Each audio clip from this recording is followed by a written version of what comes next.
Hi, InspHEration Nation. We are back for another season of the InspHEration podcast. We are so excited to be joining you today. Thank you so much for tuning in. Hello. Hello. Wanted to talk a little bit about some formatting changes you're going to notice. So based on feedback from last season from our listeners, we have adjusted things just a little bit so that we're doing about 20-minute episodes. And it's typically primarily going to just be us talking about different things we've learned or are learning, and then outlining some key takeaways at the end of every episode. So you'll notice shorter episodes. For quite a while, we're going to do some weekly episodes so we get more content more regularly. And yeah, that's about the biggest change. And 3 takeaways from each episode. We're basically trying to keep them commute length. So if you're listening to a podcast, you can listen to it on your way to work, and then you won't have to, find out where you left off and then go back to it. Yeah, go back to it. I love listening to podcasts in the car. And all of our listeners, most of our listeners who've written in and they've said, yeah, we love listening to it on the way to work. So we're listening to you. We're trying to do the things that you love most about the podcast season 1 and bring it into season 2. Yeah. So I'm just so excited to be here with you again. If you did not listen to season 1 yet, which you totally should, by the way. Should do absolutely, 100%. But I'm Liz, and this is Amanda. Yes. Hello. So we are both women in credit unions. Amanda started 2Score, which is the company that employs both of us. And Tara. Hi, Tara. We love you. She's out in PA. So we started this podcast because we wanted there to be a platform specifically for women in credit unions. Obviously, also, I think our takeaways can go for women in any industry, but we'll talk a lot about some specific credit union things that people might face, or financial services things. Really, they are just workplace things, but yeah, we'll shout out credit unions. Yeah, we love credit unions. So I guess we'll just start by catching up since it's been a while. It has been a while. I know you've had more life changes than I have, yes, so I'll let you talk about your aha moments. My aha moments.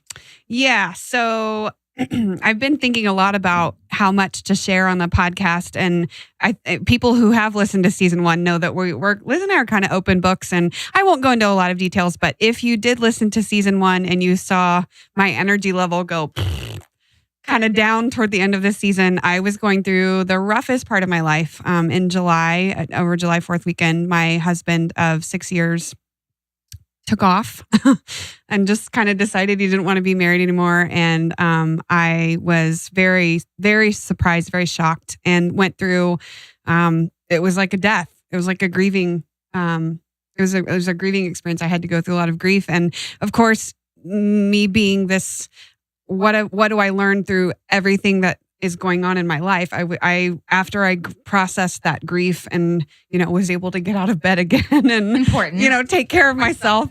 I started doing things that really pushed myself out of my comfort zone. And I wanted to find something great out of all of this, because I think that any situation in life, there's always something that you can learn, and you always can use what's happening to you for the good, whether it's for yourself or for other people. And, I tie everything back to credit unions. I'm kind of a weirdo in that way. I'm like, everything relates to credit unions. And the average person is like, sure, okay. Okay, yeah. Get one of those looks. But in service training, I talked to credit unions about how your credit union service isn't as, your credit union service should not be gauged. How good your service is should not be gauged on a Tuesday morning at 10 o'clock when you're off at your lobby isn't very busy. Your service should be gauged on what it's like for a member to come in 5 minutes before you close on a Friday and everybody's rearing to get out of there for the weekend. True colors show. Exactly right. And when you're in crisis in your life, your true colors show. And I learned that I preach that you should ask for help when you need it, and reach out, and self-care, and all of these things. And I'm not going to make a comment. Go ahead, make a comment. No, I said I'm not going to make a comment. I'm just going to sit here and smile. So, it's easy to put things into place when your life is easy and everything's going well. And it's a much different story when things aren't going so well. And I didn't want to be a hypocrite. So I did some things that forced me to be still and be quiet and be alone and I learned how to do those things. So I did a lot of solo travel last year, actually. I went to Clearwater Beach and I was really excited about being on one of the most beautiful beaches in the country, and a hurricane hit. So I was in my room and I was like, I could watch, episodes of Say Yes to the Dress all day, or I can actually like sit and start to work through this. This is about a month after this all happened. And, I learned a lot about myself then. And through the end of the year, I did some things that really put myself out of my comfort zone. And so just kind of circle back, the thing that I learned is we as humans love connectedness with other people. We crave that. And that's human nature to do that. And it's okay to want people around. However, not every situation in life warrants not everybody has a significant other. And I wanted to be okay with just being me, even though I had gone through this grief. And so I wanted to get to the spot where I was okay, even if nobody was around. And so kind of at the end of this process, I took myself to Hawaii and I had the best time. I called it my Eat, Pray, Aloha trip. And I met a few people out there. And on my last night, I actually had such a good time that I extended my trip. I didn't come home when I was supposed to. And my mom and dad were like, are you going to come home for Christmas, or are you staying out there? What's going on? But I wouldn't come back. It was pretty awesome. I'm not going to lie. So I went to Hawaii, and the last night that I was there, some friends that I made sent me this dessert. I love dessert. It was bread pudding, and it had written in chocolate, "Eat, Pray, Aloha," because I told them I was on this trip to like really learn about myself and put some things into practice. And it feels so good. I mean, today's April 4th, and obviously it's been almost a year since this all happened, and obviously it's been very rough, but there's a lot of good things that have come out of it for me. I learned when I woke up on January 1st and I had the flu, I had to call my best friend and say, hey, Katie. Hi, Katie. I love you.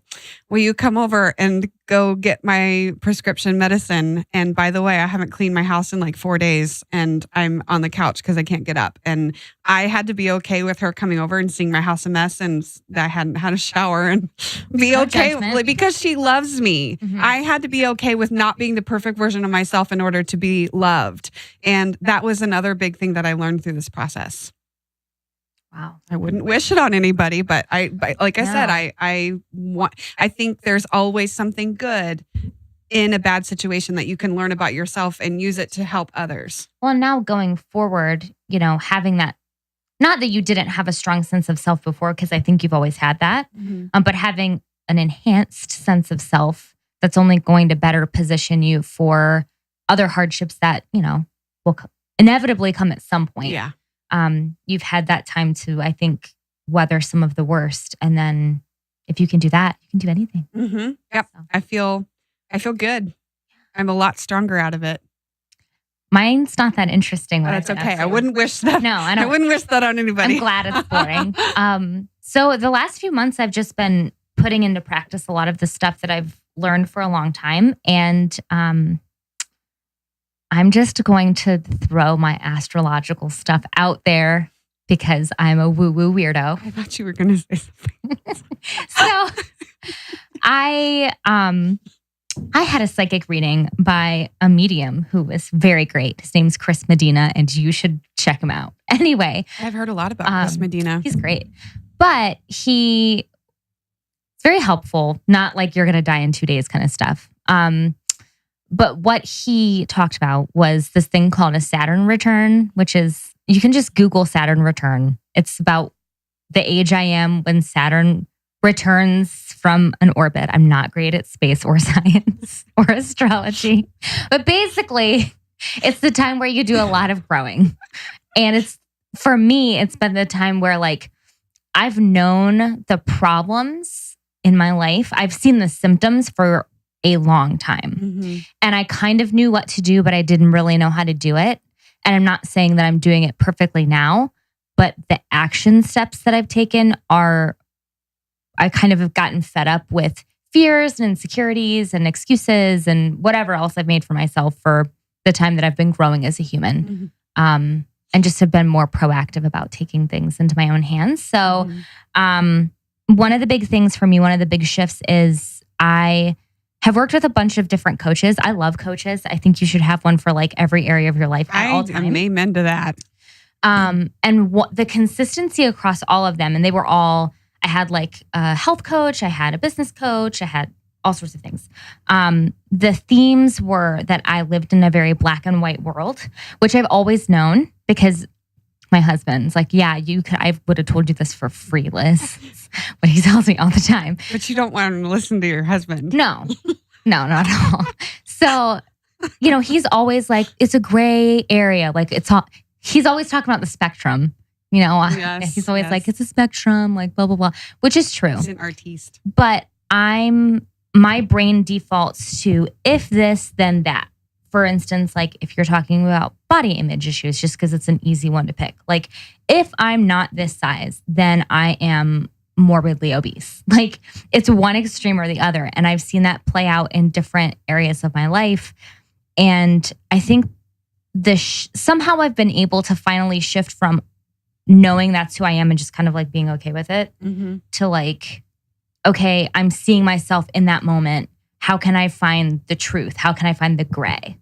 So it's been a lot of, I think black and white thinking also lends itself to perfectionism. Yes. So I think it's been a lot of like being okay with the mess, which would be the gray, like being okay with not being perfect and being a flawed human being because I'm a real life person. Like I'm not a robot.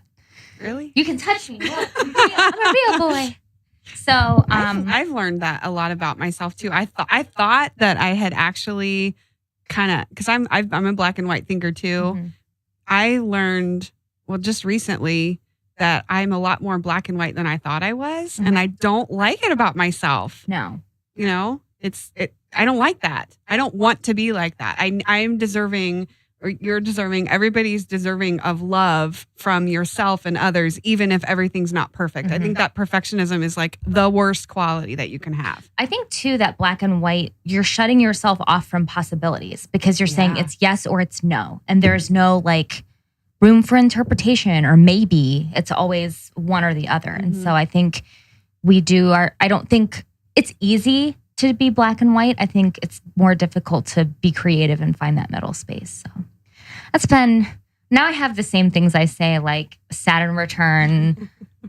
It's Mercury retrograde. Mercury retrograde. Check out our Instagram story. Well, it won't be up anymore, but I just did an Instagram story about Liz on a tirade about Mercury retrograde and how it affects technology and communication. It does. I will tell you. Here's what you do. When this comes out, you go back and you look at the period from like March 26th to April 15th, and you tell me that it wasn't the worst period ever. That's Mercury retrograde. But what you got to do with it, what you have to do is you don't blame it for everything like I did today when our first recording failed. Which it wouldn't be an inaugural episode of season 2 if I didn't mess up the recording somehow. When you know these things, like if not astrology, but I think any life lesson, I think you can use things like that as a scapegoat and blame it. And you have to say like, how can I have a positive outlook and work with the circumstance versus blaming Mercury retrograde or whatever that may be for you. Life lesson learned here, folks. I'm a hippie. I'm not, but listen to how poorly I describe astrology. That's the key. And then I'm a hippie. Yeah. So, yeah, I guess that probably sums me up. Yeah. Well, I mean, it's been a good several months. I mean, from a business standpoint, business is doing good and spent a lot of time with family and friends. And I obviously have very much missed recording and getting to be out with our listeners. So I'm really excited to be here today. Yeah. So we wanted to let you know where we were because it's been a while. We're alive. And we're alive and we love you. So, like we said, going forward, tune into our next episode where we'll be talking about a topic and then having some 3 takeaways for you, and look for other stuff coming soon. I will drop like a small baby hint and say like maybe there might be something this summer that you could be a part of. And that's all I'm going to say. What? So you can fill in the blanks in your brain. It has nothing to do with astrology. has to do with dinosaurs. No, I'm just kidding. Obviously. Unicorns. Unicorns. It has to do with unicorns. Oh, goodness. Well, thanks for joining us for another episode, and we'll catch you next time. Bye. Go forth and be fabulous.